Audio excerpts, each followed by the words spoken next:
आमचे हेड गुरुजी हे बी पूज्य. आता भिवा गुरुजी आम्हाला सोडून जाणार हे बी पूज्य. आणि आणि आणि रामायला पुढचं भाषणच आठवलं. त्याने खिशात हात घातला आणि चिठ्ठी काढली. अध्यक्ष महाराज गुरुजीन वर्ग आणि माझ्या जमलेल्या बंधू स्वराज्य हा माझा जन्मसिद्ध हक्क आहे. तुम्ही मिळवणारच असं स्वराज्य लोकमंजूर राजा खाली बस. कालच टिळक पुण्यतिथी झाली होती. त्यावेळी रामायण भाषण केलं होते. तो कागद चिठ्ठी तशीच खिशात होती. या चिठ्ठीऐवजी ती चिठ्ठी हातात आली. रामे हेलमुसा झाला बसला. गुरुजी संतापले. आता विद्यार्थ्यांची भाषणं बंद. एकाही विद्यार्थ्यांना बोलायचं नाही. सगळ्यांनी शांत बसायचं. आता यानंतर या गावचे सरपंच भरमू अण्णा पाटील शुभेच्छा देतील.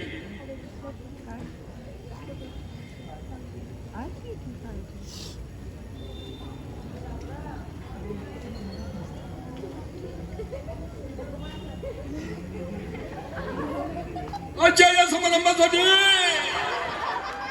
प्रमुख पाहुणे, उपपाहुणे आणि सगळे शिक्षक बंधू भगिनी, गावकरी बंधू भगिनी आणि विद्यार्थी बंधू भगिनी आपले विभागातून सिनेमात काम करण्यासाठी मुंबईला चाललेले.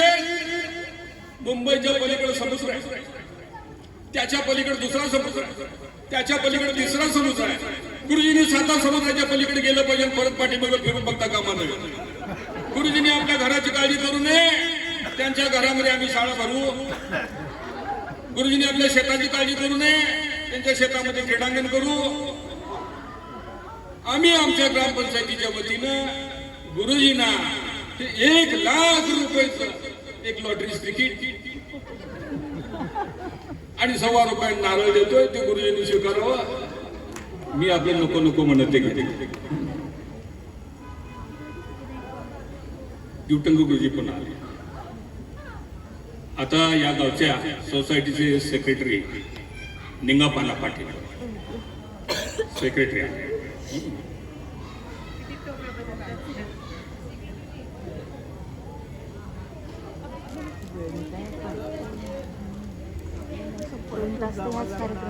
अच्छा, या कार्यक्रमासाठी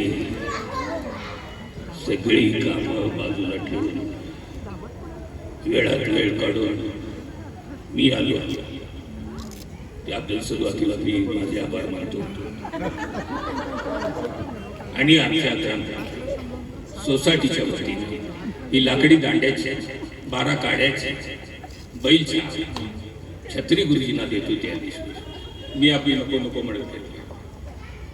कार्यक्रम संपला, आभार झाले आणि मी आता निघणार. दुसऱ्या दिवशी मला निघायचं. आमच्या शेजारी आबा काका आणि काकू राहत होते. मी आता मुंबईला जाणार सिनेमात काम करायला. त्यांना ते कळलं. काकू काकांना विचारत होते. म्हणजे असा पुढं होता. म्हणजे इकडलं बोलणं तिकडं ऐकू जाते, तिकडलं इकडं ऐकू जाते. काकू काकांना विचारत होत्या. मी म्हटलं तुमच्या कानावर काय आलं का? माझ्या कानावर आलंय की काय आलं? माझ्या कानावर केस आले. काहीतरी तुम्हाला जीव सुचतो. अहो भिवागुरी तालीत मुंबईला आपला शामराव मुंबईतच आहे की. त्यांनाही भुईमुगाच्या शेंगाचं पोतानी गुळाची ढेप दिली असती. अरे बापरे म्हटलं. यांचं भुईमुगाच्या शेंगाचं पोतानी गुळाची ढेप घेऊन मी शूटिंगला तिकडे जायचा. नसतं लचांड पाठीमाग नको म्हणून मी दुसऱ्या दिवशी पहाटे उठलो. 5लाच उठलो. डोक्यावर ट्रंक. मुंबईला निघालो. दोन्ही खांद्याला शबनम आणि पाणंदीतनं असा वाट काढत काढत चाललोय मी आपला. लक्षात येते काय बघा. पहाटेची वेळ. माणसं एकमेकांना ओळखत नाही. पाणंदीची झुडपं हलायला लागले. मी डोळे फाडून बघितलं का हलतंय. तर काय राव पाटला जरा आम्ही पहाटे 5 वाजता बसलंय. मला बघितल्यावर त्यांना आपलं चालू काम बंद केलं आणि निष्पापणे तू उठून उभा राहिला. हो मी असा. तू उठून उभारून काय म्हणतो? Good morning sir.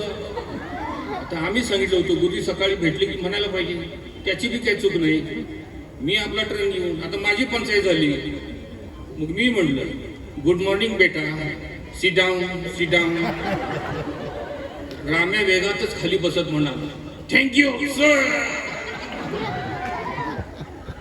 झालं. मी पुढे गेलो.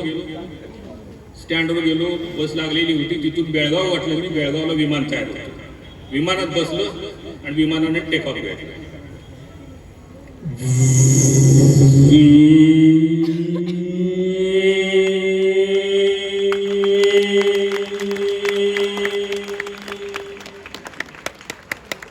सर्वांचे मनापासून धन्यवाद. Thank you very much.